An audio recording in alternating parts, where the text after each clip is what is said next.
ખાસ કરીને કમિશન એજન્ટોને આપની રૂબરૂમાં ખાતરી આપું છું કે જે માલ અહીંયાથી તમે જોઈને લીધો હોય અને જીનમાંથી પરત આવશે બિલકુલ ચલાવી લેવામાં આવશે નહીં.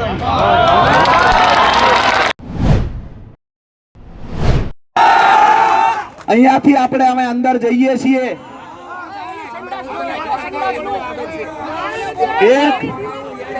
એક કલાક થાય, એક દિવસ થાય, 2 દિવસ થાય.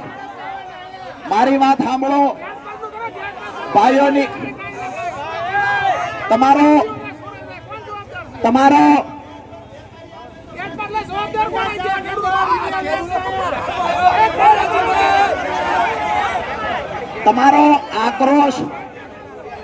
તમારો આક્રોશ બિલકુલ વ્યાજબી છે.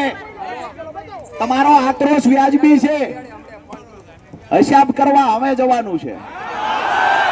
હું ગાડીની અંદર 5 જોડી કપડા લઈને આવ્યો છું એટલે તમને પણ વિનંતી કરું છું, જ્યાં સુધી રાજુ કરપડાના ખોળિયામાં પ્રાણ છે ત્યાં સુધી ભાજપના અધિકારીઓમાં તાકાત નથી કે મારા અવાજને ક્યારેય દબાવી શકે. દોસ્તો, વિનંતી એ કરું છું, દૂર સીડીઓમાં પણ ઉભા છે, અગાસીઓ પર ઉભા છે, વિનંતી એ કરું છું કે આમની સામે લડી લેવા માટે હું મજબૂતાઈથી આવ્યો છું. મારા ખંભે હાથ મૂકીને આજ ઉભા રહેજો. મારે જોવું છે કોનામાં કેટલું પાણી છે.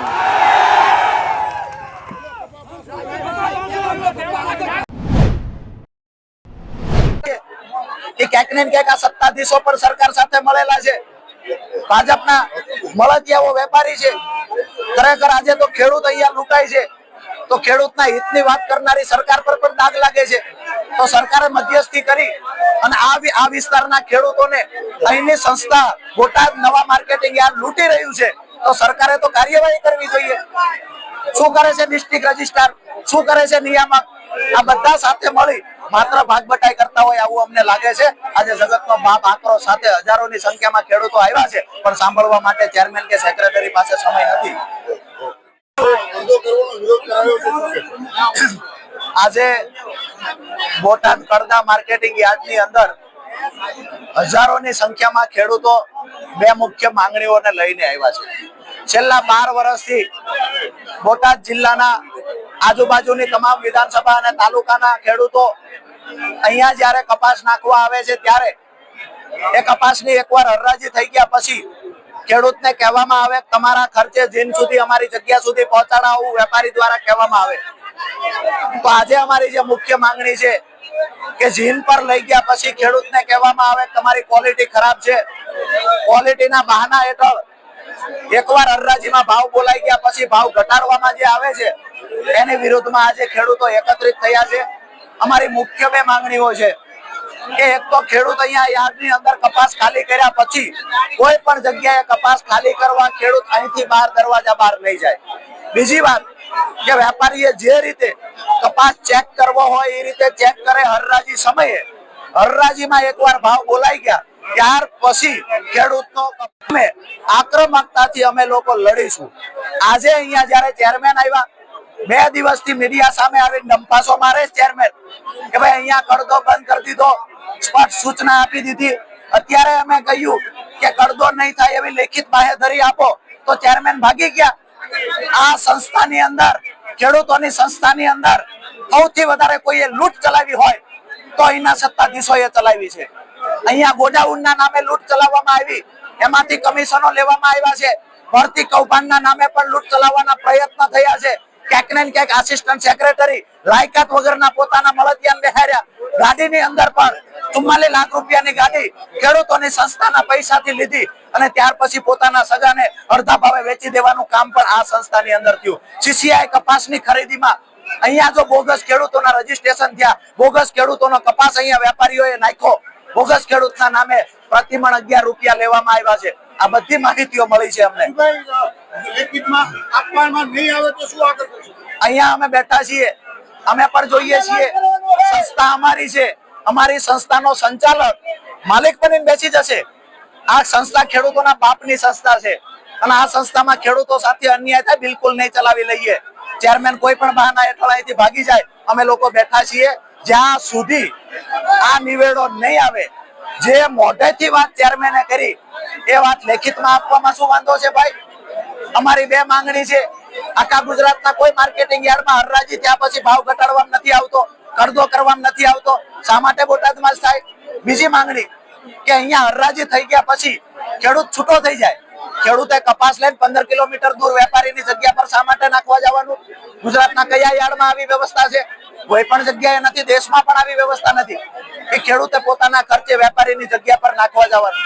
વાત એ છે કે બંને માંગણીઓ પૂરી નહીં થાય તો ત્યાં સુધી બોટાદ માર્કેટિંગ યાર્ડમાં હરાજી ચાલુ નહીં થાય. આ ડંકાની ચોટ પર કહીએ. આજે બોટાદ એપીએમસી ખાતે કોટન યાર્ડ સબ યાર્ડ જે અમારું છે પાવાગઢ રોડ ઉપર આવેલું, ત્યાં મોટા પાયે કપાસની આવક થતી હોય, જે અનુસંધાને અમુક પાર્ટીના લોકો આજે ત્યાં એપીએમસીમાં આવી અને એની રજૂઆત માટેના મુદ્દાઓ લઈને આવેલા હતા. સંખ્યા ખેડૂતો પોતાનો માલ લઈ અને ત્યાં આવેલા હોય, એની સાથે અન્ય માણસો પણ આ કાર્યક્રમની અંદર હાજર રહેલા. એની રજૂઆત એવી હતી કે ખેડૂતોનો કરદો ન થવો જોઈએ. અમે અગાઉ ગયા વીકની અંદર વેપારીઓ, કમિશન એજન્ટો બધા જ લોકોને બોલાવી મોટા પ્રમાણમાં કપાસ રોજના 500 થી 600 વાહન કપાસના આવતા હોય. વરસાદને કારણે થોડી ઘણી ક્વોલિટી મોડી હોય ત્યારે આવા વિવાદ થતા હોય. આ વિવાદ છે એ ખેડૂત અને વેપારી વચ્ચેનો વિવાદ છે. પરંતુ એપીએમસીની એટલી જવાબદારી છે ખરેખર તોલ થાય, સમયસર નાણાં મળે અને બીજો કોઈ પ્રશ્ન ઊભો થાય તો એપીએમસી પોતાના કર્મચારીઓને મોકલી અને સોલ્વ કરતી હોય છે. અગાઉ એક વિડીયો વાયરલ થયા પછી આ પ્રશ્ન ઊભો થયો છે. અનુસંધાને આજનો આ કાર્યક્રમ હતો, જેની અંદર ઘણી સંખ્યામાં ખેડૂતો ભેગા થયેલા.